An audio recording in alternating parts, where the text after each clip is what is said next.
Hello everyone, so welcome to our channel Medco prime education. So आज के video में हम लोग बात करेंगे anastomosis around the elbow joint. So बहुत इंपॉर्टेंट शॉर्ट नोट्स है और वाइवा में भी बहुत इंपॉर्टेंट ये पूछे जाते हैं। तो इसको समझने के लिए ना बहुत आसान तरीका है मेरे पास। ठीक है, एक बेहतरीन सा निमोनिक है जिससे हम लोग आसानी से इसको पूरे मतलब कौन कौन सा आर्टरी है वो आपको याद नाम भी याद हो जाएगा। ठीक है ना, क्या क्या इसमें पार्टिसिपेट करता है। इसके लिए मैं आपको ये दो स्लाइड आपको नोट डाउन करना है। ठीक है, और ये डायग्राम आपको बनाना है। ये डायग्राम आपको समझ नहीं आ रहा हो, for the better understanding purpose मैं आपको ये डायग्राम आपको बना के समझा के फिर मैं आपको बताऊंगा क्या ट्रिक है। ठीक है, तो सबसे पहले हम लोग बना लेते हैं। सबसे पहले यही डायग्राम को समझते हैं, फिर मैं आपको डेफिनेशन बताऊंगा। ठीक है, डेफिनेशन बहुत आसान है। आपको डेफिनेशन लिखना पड़ेगा, उसके बाद आपको लिखना पड़ेगा कौन कौन सा जो ब्रांचेस है ब्रेकियल आर्टरी का और अल्नर और रेडियल आर्टरी का, कौन कौन से जो ब्रांचेस है वो पार्टिसिपेट कर रहे हैं एनास्टोमोसिस पे। ठीक है, तो एनास्टोमोसिस क्या होता है, what is anastomosis. Anastomosis basically क्या होता है कि दो आर्टरी का मिलन। ठीक है, मतलब क्या होता है कि दो आर्टरी अंत में तो जाके खत्म नहीं होंगे, मतलब एक एक्स्ट्रा सर्कुलेशन प्रोवाइड करता है, मतलब एक्स्ट्रा पाथवे प्रोवाइड करता है कि मान लो कोई भी एक पाथ अगर डैमेज हो गया। ठीक है, अगर मान लो तुम ऐसे जाते हो, जैसे कि मान लो तुम्हारा ये होम है। ठीक है, और ये तुम्हारा कॉलेज है। तो कॉलेज ये एक ये रास्ता है, सीधा रास्ता, और एक ये सीधा रास्ता, एक ये रास्ता है, और एक ये रास्ता है। ठीक है, और बीच में ये एक रास्ता है, और बीच में ये एक रास्ता है। ठीक है, या तो तुम ऐसे जाओगे, या तो तुम ऐसे जाओगे, या ऐसे जाओगे। ठीक है, अगर मान लो मैं ये एक रास्ता ब्लॉक कर देता हूँ, ये रास्ता ब्लॉक कर दिया, तो तुम कैसे जाओगे। तो फिर कैसे जाओगे, ये ऐसे जाओगे, है ना, ऐसे जाओगे। नहीं तो अगर मान लो ये भी रास्ता ब्लॉक है, तो तुम फिर कैसे जाओगे, या तो ऐसे जाओगे, ऐसे डायरेक्ट चले जाओगे। ठीक है, अब ये भी रास्ता ब्लॉक हो गया, तो कोई और एक सर्कुलेशन है जो कि इससे कनेक्ट कर दो। तो वैसा इस तरह का कोलेटरल चैनल्स बने होते हैं हमारे हर जगह पे, मोस्टली मोस्टली जो प्लेस होते हैं। जैसे कि उसी तरीके से हमारे एल्बो जॉइंट के आसपास ही इस तरीके कोलेटरल्स प्रेजेंट होते हैं। ठीक है, स्कैपुला के पास में भी मैं आपको बताऊंगा, पूरा कोलेटरल सिस्टम बताऊंगा।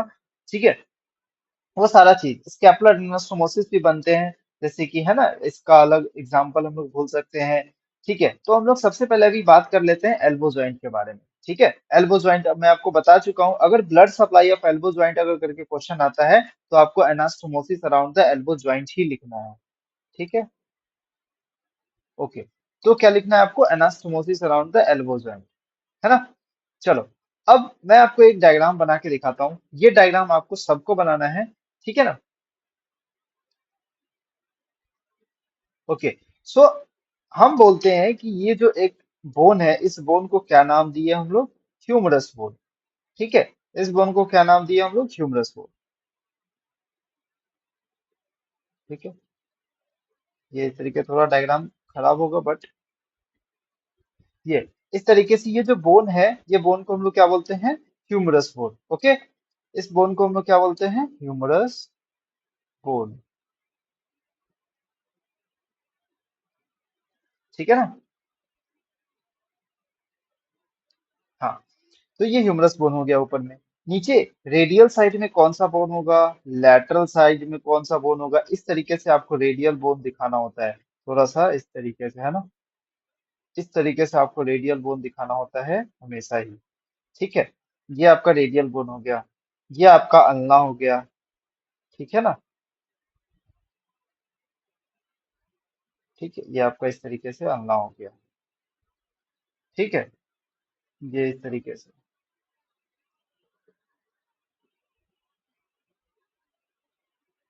है ना, ये आपका अल्ना बोन हो गया। ठीक है, और ये आपका हो गया रेडियस।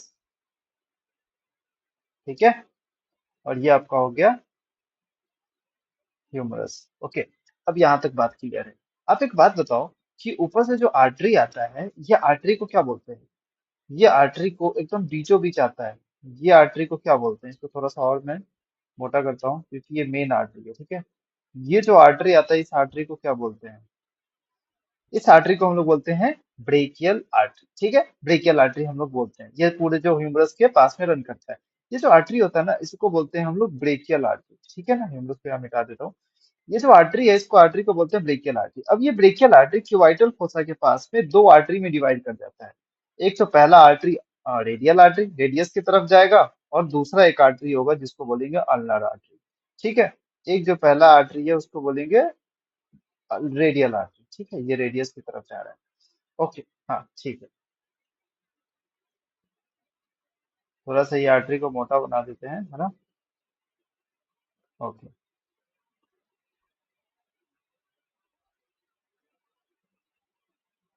चलिए, अब देखो, यहाँ पर मैं आपको एक आर्टरी आपको दिखता हुआ दिख रहा है, मतलब मेन ब्रांच है। उस ब्रांच को क्या बोलते हैं हम लोग? उस ब्रांच को बोलते हैं प्रोफंडा ब्रेकाई आर्टरी। ठीक है ना, एक ब्रांच यहाँ से निकलेगा मिड पॉइंट ऑफ द, ठीक है ना। ये ब्रांच निकलेगा और पीछे की तरफ चला जाता है, इसको बोलेंगे प्रोफंडा ब्रेकाई आर्टरी। ह्यूमरस के पीछे की तरफ से जा रहा है, इसीलिए डॉट डॉट लाइन दिखा रहे हैं। ठीक है ना, ये प्रोफंडा ब्रेकाई आर्टरी आया और ये इस तरीके से आगे की तरफ आया। ठीक है।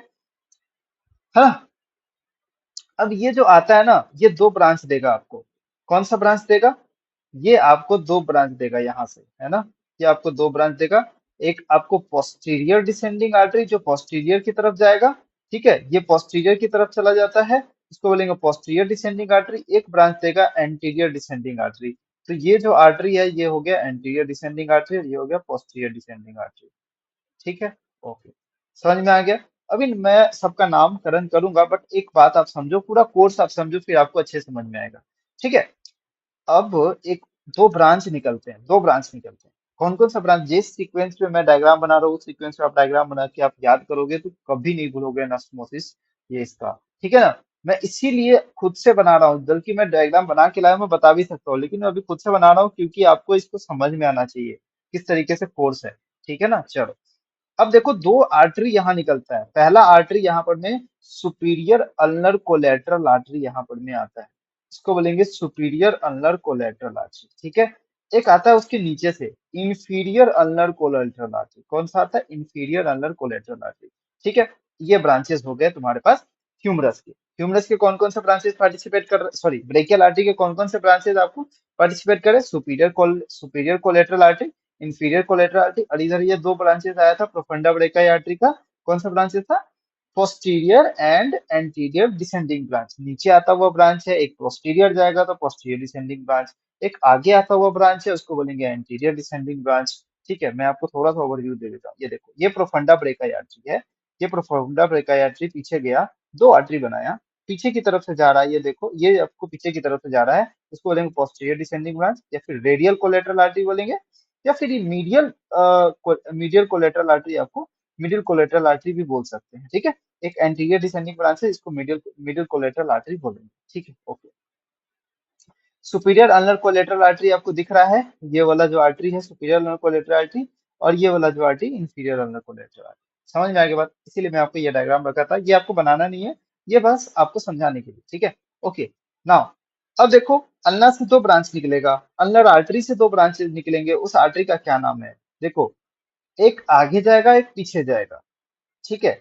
अब देखो, ये कोलेटरल ब्रांचेस दे रहे थे ना, अल्लाह का कोलेटरल ब्रांचेस है, लेकिन जो ब्रांचेस आगे जाते रहते हैं वो अचानक से पीछे हो जाते हैं, उसको बोलते हैं रिकरेंट आर्टरी। ठीक है, मान लो उसको जाना होता है ऐसे ऐसे ऐसे, तो वो पीछे चले जाते हैं, उसको बोलते हैं रिकरेंट आर्टरी।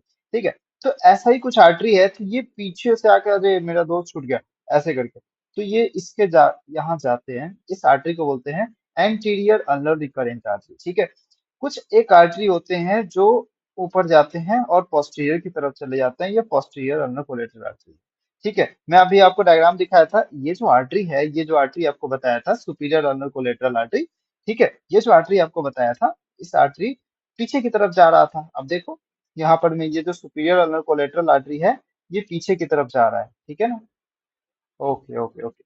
नाउ, है ना। अब देखो, रेडियल आर्टरी से दो ब्रांच और निकलेगा, इसमें भी रिकरेंट आर्टरी है। एक रिकरेंट आर्टरी जिसको बोलेंगे इंट्रोसियस रिकरेंट आर्टरी। ठीक है, इंट्रोसियस रिकरेंट आर्टरी। और एक जो आर्टरी निकलेगा उसको बोलेंगे रेडियल रिकरेंट आर्टरी। ठीक है। ओके, तो समझ में आ गया। अब मैं ना इसको नामकरण कर देता हूँ इसका। ठीक है ना, नामकरण करना जरूरी होता है, क्योंकि फिर तो ही समझ में आएगा ना। ओके, तो ये जो आर्टरी है, ये सबसे ऊपर वाला आर्टरी, इसको बोलेंगे ब्रैकियल आर्टरी। ओके, इसको बोलेंगे profunda, profunda brachii artery. Okay, ये जो पीछे की तरफ से आया प्रोफंडा ब्रेकाई आर्टरी, दो आर्टरी के दिया। पहला जो आर्टरी है इसको हम लोग पी नामकरण कर देते हैं और इसको हम लोग ए नामकरण कर देते हैं। अब आपका ट्रिक थोड़ा थोड़ा डेवलप होना स्टार्ट हो चुका है। ठीक है, चलिए तो देखिए, पोस्टीरियर डिसेंडिंग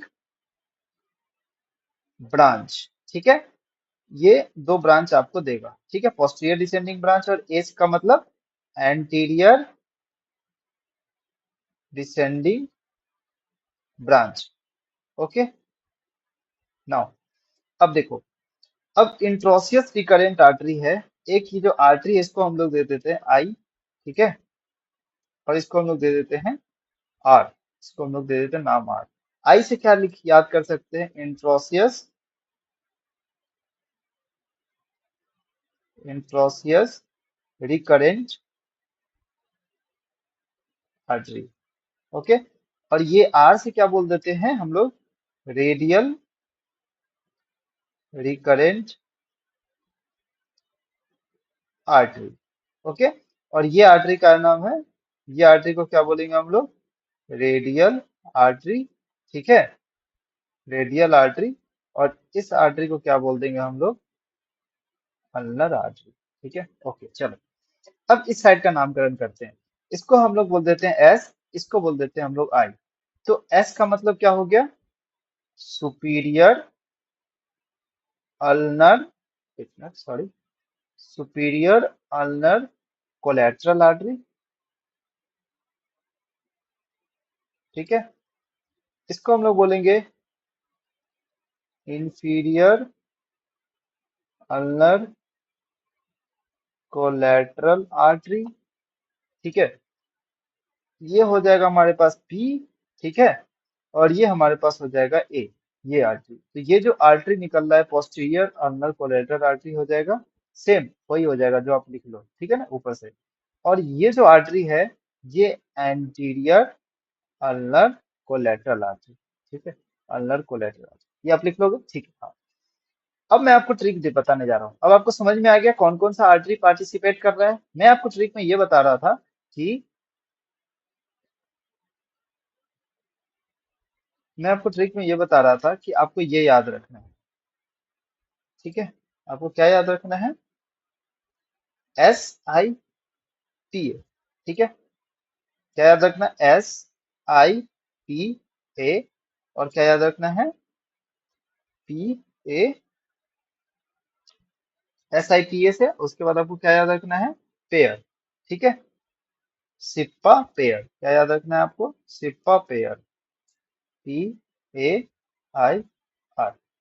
तो ये हो गया एस आई पी ए, और ये क्या हो गया, पी ए आई आर। मतलब क्या कह रहे हैं हम, कि ये आर्टरी जाएगा इससे अनास्टोमोस करेगा, ये इससे अनास्टोमोस करेगा। तो ये हमारे पास एक ट्रिक आ गया। क्या याद रखना है, अभी मैं बता रहा हूँ, क्या याद रखना है इसको, एस आई पी ए, ठीक है, और पी ए आई आर। ठीक है, मतलब ये आर्टरी इसके साथ एनास्टोमोस करेगा, ये आर्टरी आपको इसके साथ एनास्टोमोस करेगा, ये आर्टरी इसके साथ, ये आर्टरी इसके साथ एनास्टोमोस करते हुए दिखाना है डायग्राम में। ठीक है, अब ये आर्टरी आपको याद करना पड़ेगा नाम, है ना। तो इतना तो आपको क्लियर है कि कौन सा आर्टरी कैसे किस तरीके से जुड़ रहा है, ठीक है ना। तो ये देखो, branches of the brachial artery, क्या क्या है brachial artery, superior ulnar collateral artery आपका जाएगा, ठीक है ना, इधर से आपका सुपीरियर अल्नर कोलेटरल आर्टरी आ रहा था, फिर इधर से इंफीरियर अल्नर कोलेटरल आर्टरी आ रहा था, यहाँ ऊपर से आ रहा था प्रोफंडा ब्रेकियल आर्टरी जो कि पोस्टीरियर और डिसेंडिंग ब्रांच में डिवाइड हो जा रहा था, है ना। देखो मैं लेवल में बता रहा हूँ, अब आप अच्छे से देखोगे ना वीडियो तो ये आपको समझ आ रहा होगा। ठीक है, समझ में आगे बात, चलो अब देखो नीचे से, अल्नर आर्टरी से कौन आ रहा था, पोस्टीरियर अल्नर रिकरेंट आर्टरी आ रहा था, पोस्टीरियर अल्नर रिकरेंट आर्टरी। ठीक है, ये आपका कौन था, superior ulnar recurrent artery, S I P ए, ये पोस्टीरियर ब्रांच, और ये पोस्टीरियर ब्रांच और ये एंटीरियर डिसेंडिंग ब्रांच, ठीक है ना। ओके, उसके बाद कौन था, पोस्टीरियर अल्नर रिकरेंट आर्टरी, फिर उसके बाद एंटीरियर अल्नर रिकरेंट आर्टरी। ठीक है ना, एक एंटीरियर अल्नर रिकरेंट आर्टरी था, पी ए आई आर। अब आई से क्या हो जाएगा, interosseous recurrent artery, radial recurrent artery भी होता है, ठीक है। तो एक रेडियल रिकरेंट आर्टरी यहाँ से आ रहा था, ठीक है। इंट्रोसियस रिकरेंट आर्टरी आ रहा था ये रेडियल नर्व से, ठीक है, लेटरल साइड से। अल्नर आर्टरी मीडियल साइड से, ठीक है। तो ये आपका मीडियल साइड हो गया, ये आपका लेटरल साइड हो गया, ठीक है। तो आप देख लो, एस पी से जा रहा है, क्या ट्रिक बताया था आपको? एस आई पी ए, सिप्पा पेयर, पी ए आई, ठीक है, पी ए आई आई, मतलब एस पी से जाके एनास्टोमोस कर रहा है, आई ए से जाके एनास्टोमोस कर रहा है, और ए पी आई से जाके एनास्टोमोस कर रहा है, और ए आर से जाके एनास्टोमोस कर रहा है। समझ में आ गई बात? ये हमारा ट्रिक था। फाइनली आपको समझ में आ गया होगा। अब भी नहीं समझ में आ गया तो इससे इससे अच्छा और कहीं नहीं समझ पाओगे। तो ये आपका डायग्राम था। बेहतर होगा कि आप ये डायग्राम जब मैं बता रहा हूँ उसी समय आप स्क्रीनशॉट ले ले, तो ज्यादा बेहतर होगा, है ना। चलो, ये डायग्राम आपके बुक में दिया हुआ है, ठीक है। Brachial artery, radial artery, ulnar artery, वही डायग्राम है, ठीक है ना। यही डायग्राम है। ये देखो एनास्टोमोस कर रहा है, ये देखो एनास्टोमोस कर रहा है, ये देखो इस तरीके से इस डायग्राम को मैं सिंपलीफाई तरीके से मैं आपको बताया हूँ, ठीक है ना। बहुत सिंपलीफाई तरीके से। तो अब लास्ट पे डेफिनेशन देख लेते हैं, लास्ट पे, ठीक है। अब देखो, atrial anastomosis around the elbow, elbow के अराउंड जो एट्रियल एनास्टोमोसिस होता है, किसके बीच में बनता है? ब्रेकियल आर्टरी और upper ends of the radial and ulnar artery के अपर एंड्स के बीच में फॉर्मेशन होता है। समझ में आ गई बात? ओके। तो ये था, देखो टॉपिक छोटा सा था लेकिन इंपॉर्टेंट है, इसलिए मैं इसको थोड़ा सा डीप में समझाया। डीप में भी नहीं, मतलब आपको समझ में आना चाहिए ताकि आप एग्जाम में लिख पाओ। ये सब छोटा छोटा टॉपिक ना छोड़ना नहीं चाहिए। जैसे कि मैं पिछले लेक्चर में एनाटॉमिकल स्नफ बॉक्स अपलोड किया था, वो सब लेक्चर ना, वो सब टॉपिक छोड़ना नहीं चाहिए। जहां से आपको ट्रिक बन जाए आप वहां से याद करके रख ही लो, ठीक है ना, क्योंकि आता ही आता है ना। पहली बात। दूसरी बात, अगर आपको कभी भी ये क्वेश्चन पूछता है ना, कभी भी आपको ये क्वेश्चन पूछता है कि artery supply of artery supply of elbow joint, तो आप भी ये लिख सकते हो, ठीक है ना। तो आप ये पूरा पॉइंट आप लिख सकते हो, एट्रियल एनास्टोमोसिस ही आपको लिखना पड़ेगा। आई होप आपको समझ आ गया होगा, ठीक है। चलो, मिलते हैं हम लोग नेक्स्ट वीडियो में। तब तक के लिए आप पढ़ाई करते रहे। Thank you so much.